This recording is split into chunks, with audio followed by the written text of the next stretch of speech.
Hello everyone, this is Shargaas coming to you again with a new Let's Go bot lane, this time going as a support role, playing Alistar the Minotaur.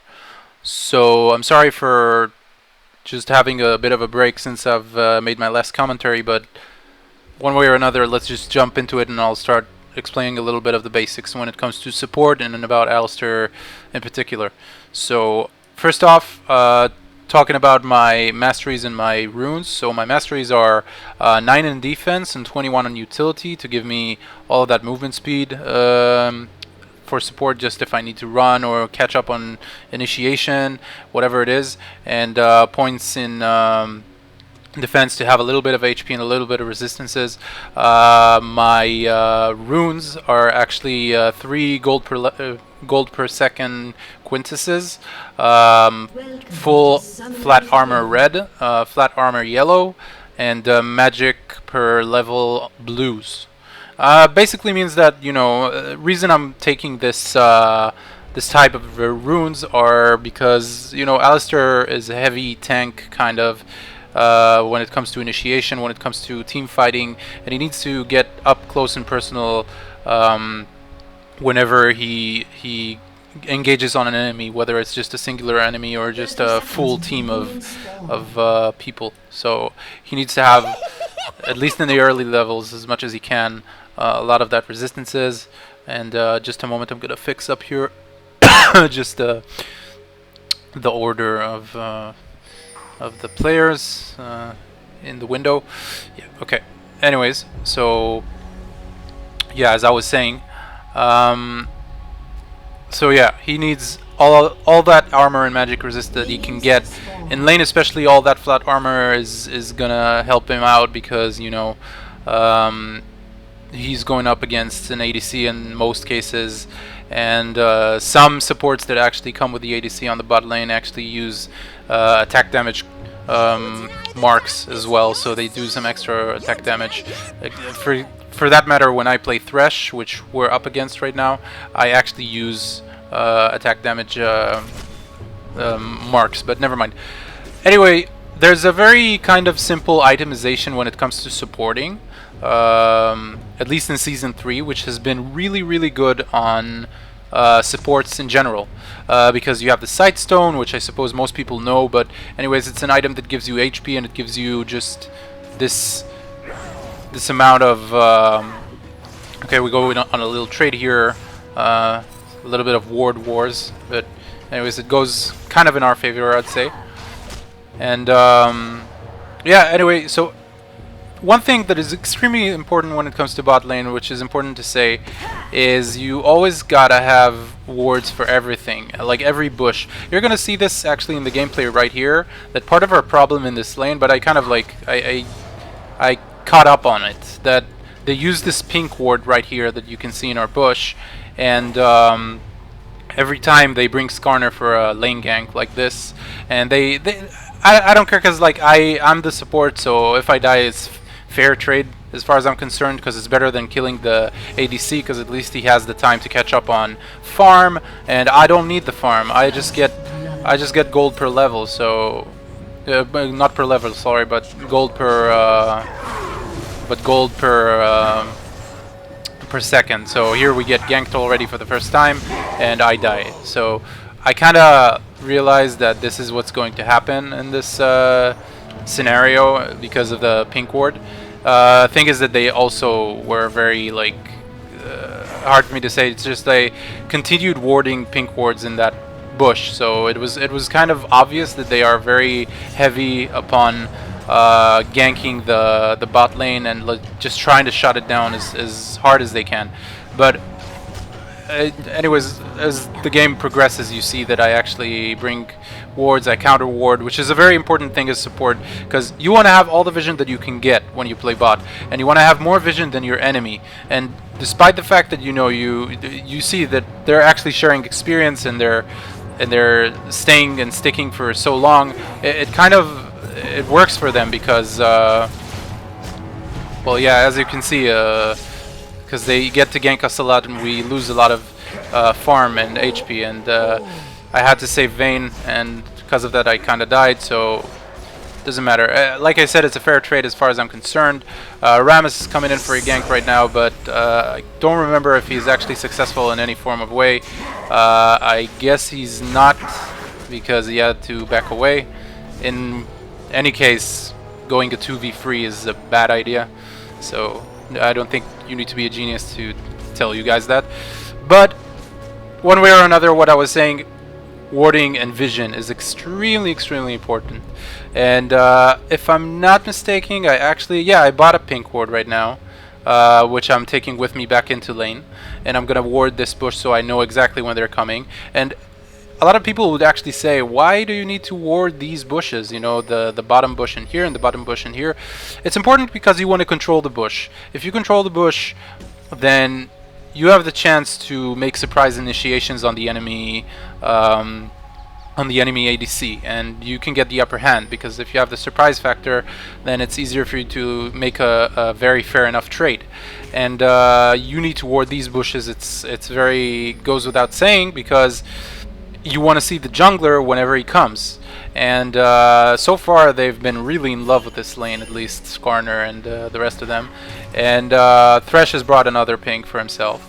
So I'm pushing him back, and we actually get the pink ward again, and they get ours as well. So it's not the most successful thing that happened to us, I'd say, but they actually switch places because of the lantern, and it turns out to be a really bad mistake for them, because we kind of out-trade them. But the problem is that the jungler is coming in, and now that he's coming in, he gets to pull and he gets to reinitiate.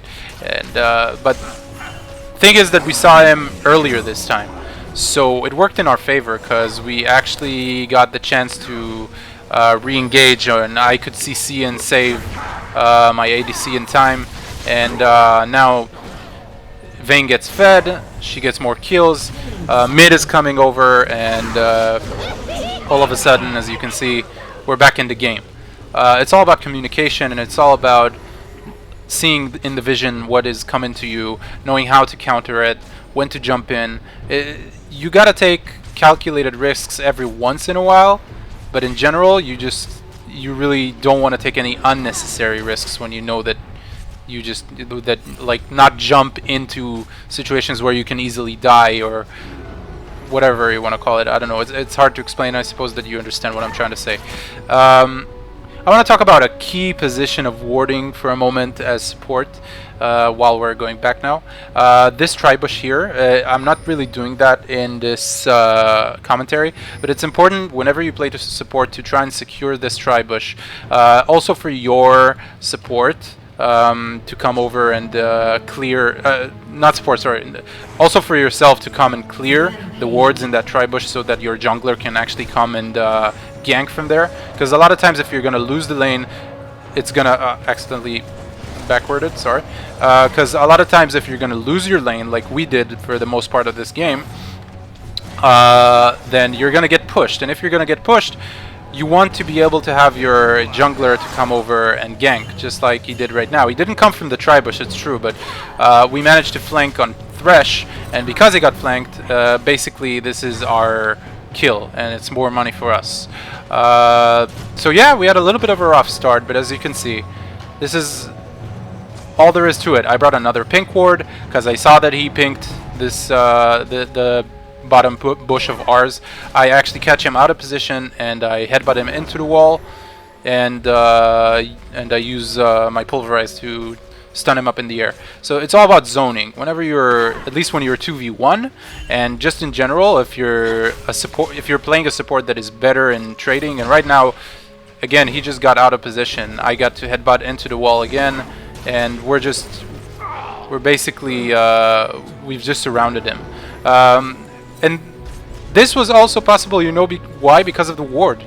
Because Vayne was, she had vision of him when she knocked him into the wall, and she could continue to trade. She could do the 3 silver bullets and make insane damage, and look at that. We also earned a kill from that, but we also got his barrier out, which means he's much more vulnerable for the next gank or for the next trade or whatever you want to call it.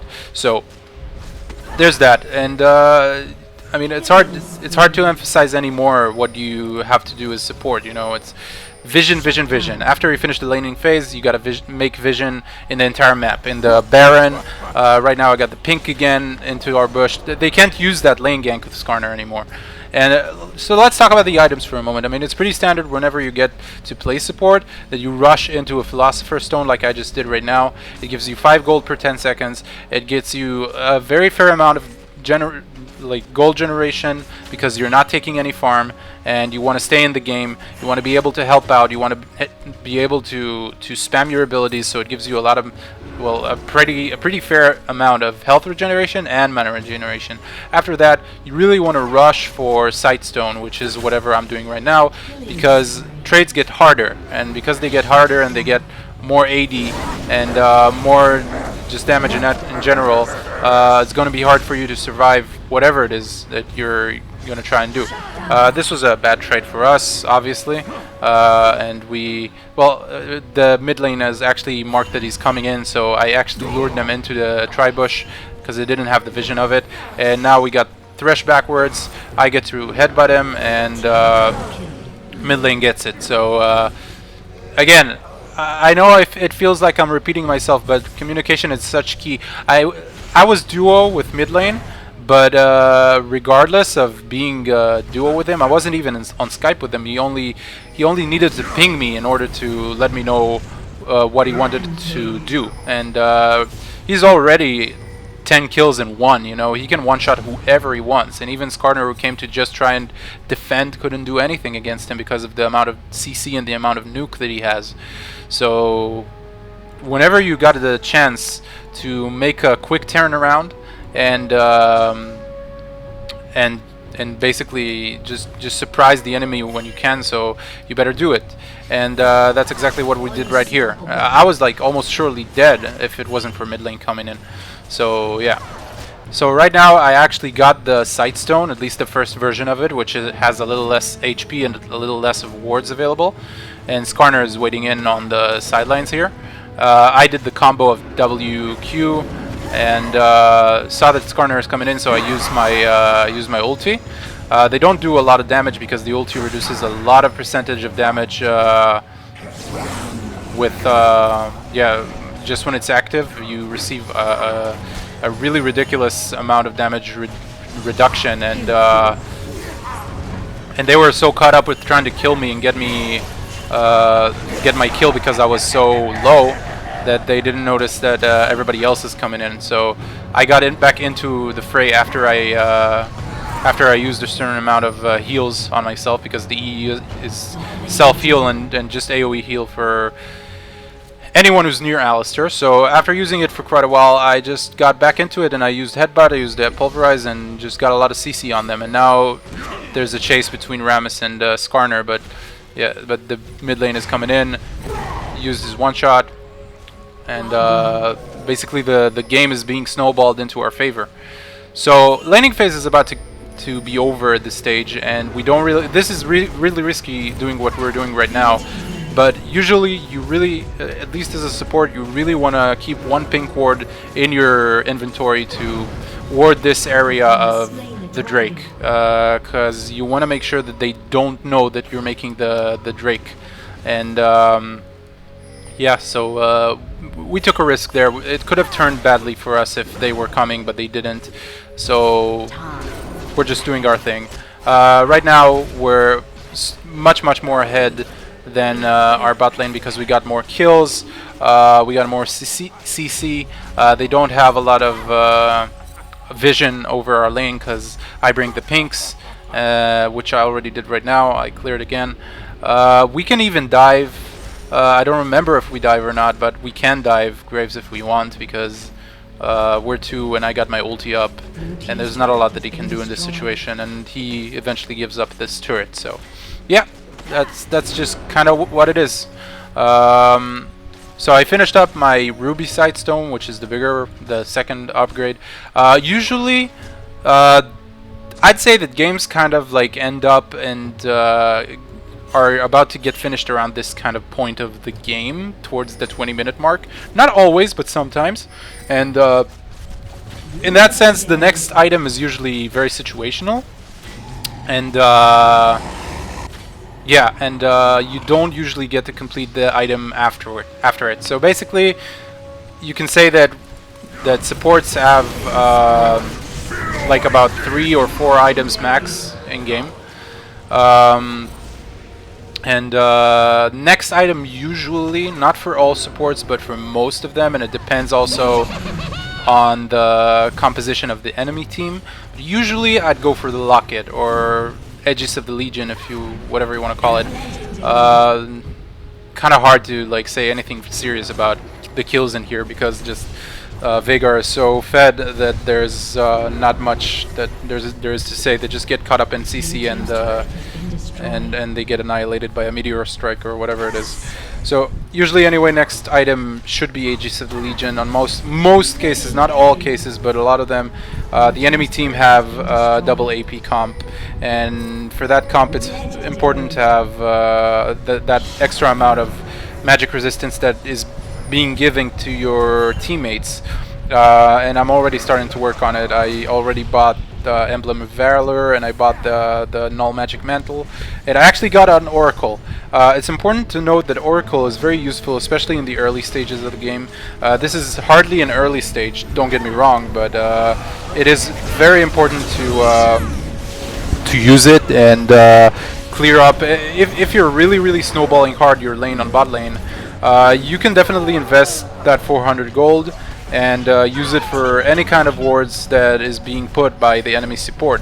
But obviously it's more important for the mid-late game, there's no doubt about it, there's nothing to say, because you want to have vision over everything. You don't want them to see their own jungle, you don't want them to see their own bushes, you don't want them to see when you're lurking or stalking on them, and you definitely don't want them to see Baron. You don't want them to notice if you're doing it or not. Well, right now we're just rushing, kind of. I'd say like rushing to finish the game. I'd say in a sense. I'm coming in for a combo just to save Yorick, and we're kind of.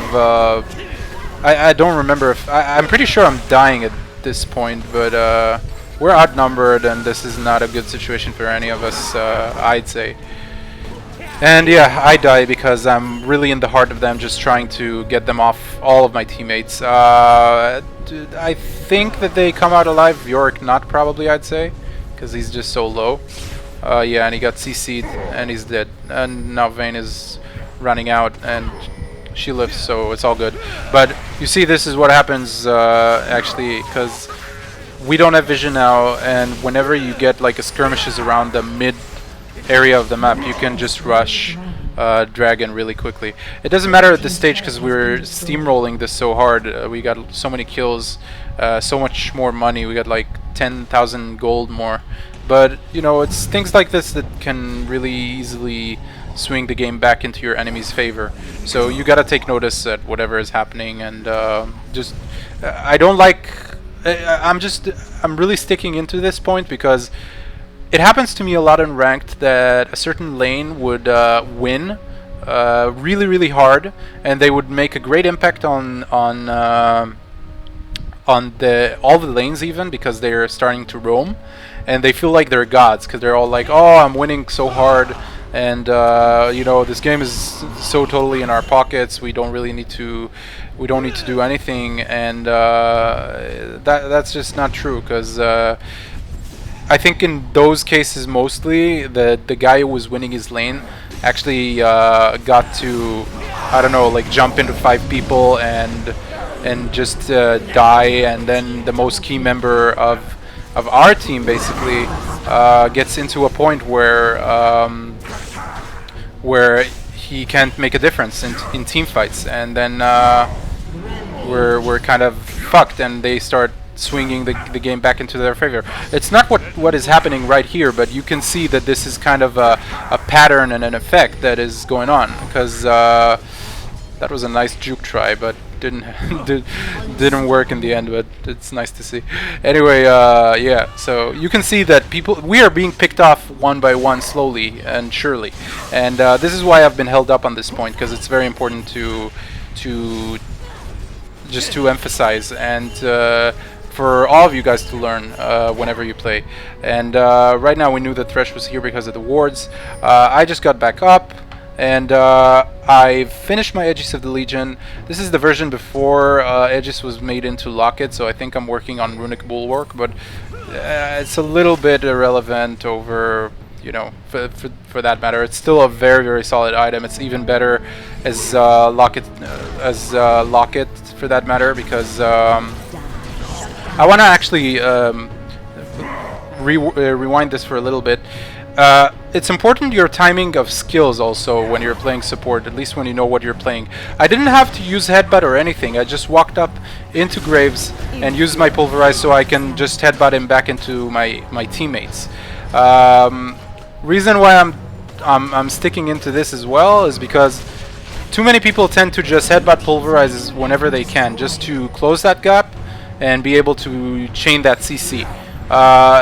That's not really the important thing, more than it is to secure the kill, which is what I'm doing in here again. You know, when it's possible for me to use my my pulverize before my headbutt, I try and do it, because that would grant much more. I don't know. It would secure for 100% the kill on that enemy, on that champion for that matter. And that's it. I hope I helped you enough in this commentary. Leave me comments down below if you liked it, and press the like button as well. It would really help me out. I'd love to make more commentaries in the future. I'm gonna do on every role, also on mid lane, on jungle, whatever it is. If you have any questions for me, if you got any comments or things that you would like for me to change, or I don't know, just to put in future videos, then just let me know, and I'll work on it when I make my new videos. And that's it. Thank you. Thank you for watching.